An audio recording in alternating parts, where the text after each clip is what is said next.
देश में एक खामोश युद्ध सालों से चला आ रहा था। एक युद्ध न सीमा पर लड़ गया, न ही टीवी डिबेट में दिखा गया, लेकिन इसमें सबसे ज़्यादा घर उजड़े। यह युद्ध था जमीन का, खेत का, प्लॉट का, मकान का, जिस पर लिखा किसी और का नाम था लेकिन कब्जा किसी और का था।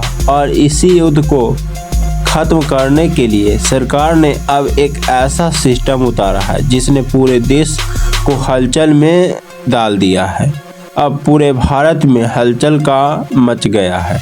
अब नियम साफ है, अब फैसला साफ है, अब ताकत नहीं कब्जा कागज बोलेगा, अब बाहुबली नहीं सरकारी रिपोर्ट बोलेगा। सरकार ने अब साफ कर दिया है, जिसकी जमीन है उसी का कब्जा होगा, कोई दूसरा नहीं।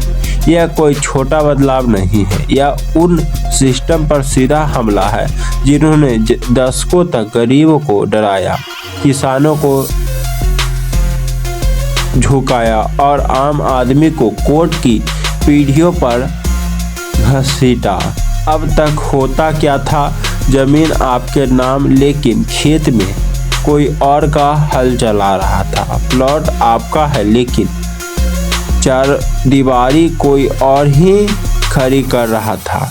शिकायत करो तो जवाब मिलता था, केस कर दो। केस तो 10 सालों तक चलता था, फैसला तो आने तक जमीन खत्म हो जाती थी। लेकिन अब सरकार कह रही है अब इंतजार नहीं। इस नए सिस्टम का मतलब बहुत सीधा है।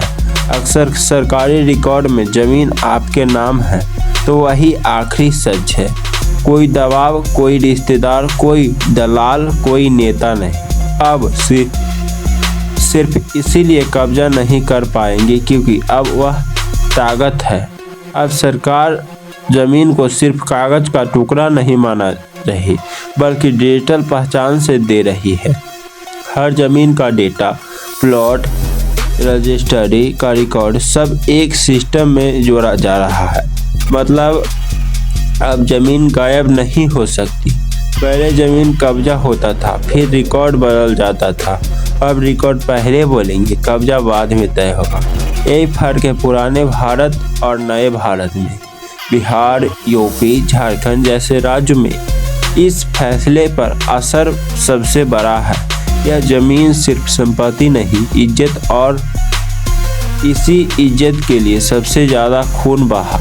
एक बीघा के लिए पीढ़ियों दुश्मन बनने रहे। अब सरकार उस जड़ पर वार कर रही है जहां से झगड़ा शुरू होता था। सरकार कह रही है अब अवैध कब्जा अपराध माना जाएगा, गलती नहीं।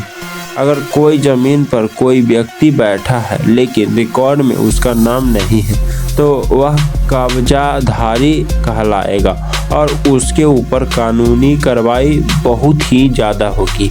मालिक नहीं है और ऐसे मामलों में प्रशासन सीधे दखल देगा। पुलिस, राजस्व विभाग और जिला प्रशासन मिलकर तय करेंगे कि जमीन किसकी है।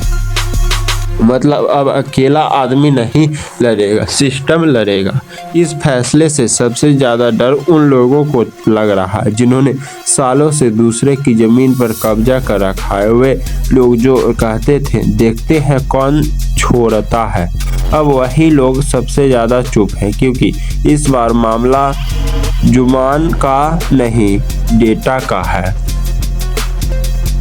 यह सिस्टम जमीन माफियाओं की रीढ़ तोड़ सकता है। फर्जी कागज, झूठी रजिस्ट्री, नकली गवाह, इन सब का खेल खत्म अब ज़्यादा दिन नहीं चलेगा क्योंकि डिजिटल सिस्टम को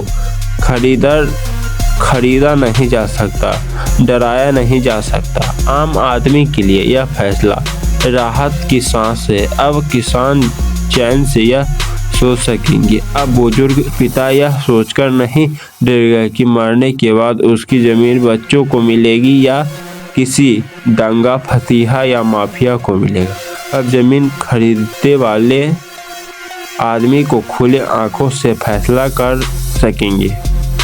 लेकिन सवाल यह है, क्या सिस्टम इतना साफ है? सरकार बनानी है या रिकॉर्ड में गलतियाँ? यही नाम की स्पेलिंग गलत है। कहीं पुरानी रजिस्ट्री अपडेट नहीं हुई है, इसलिए सरकार ने यह भी कहा है कि सुधार का मौका मिलेगा, अपील की व्यवस्था होगी, कोई फैसला एक झटके में नहीं होगा। यानी सिस्टम सख्त है लेकिन अंधा नहीं। यह फैसला सिर्फ जमीन को लेकर नहीं है, यह भरोसे को लेकर है, जहां उन आम आदमी को यह एहसास दिलाने की कोशिश है कि कानून उसके साथ खड़ा है, ताकतवर के नहीं। आज यह मुद्दा इसीलिए ट्रेंड कर रहा है क्योंकि पहली बार सरकार ने शब्दों में कहा है, अब कब्जे का युद्ध खत्म होना चाहिए। अब मालिकाना हक सिर्फ रजिस्टर में ही नहीं, जमीन का भी दिखना चाहिए।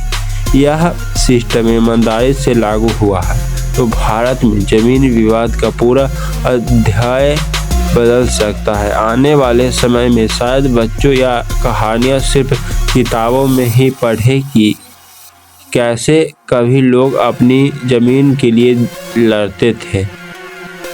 यह देखना यह है कि यह फैसला जमीन पर कितना मजबूत उतरता है, लेकिन यह तय है कि अब खेल खत्म हो चुका है। अब सवाल सबसे है, आपसे है, यह सिस्टम सही दिशा में कदम रखे या फिर उसे लागू करना सबसे बड़ी चुनौती बनेगा। आपकी राय क्या है, हमें कमेंट बॉक्स में ज़रूर बताइएगा।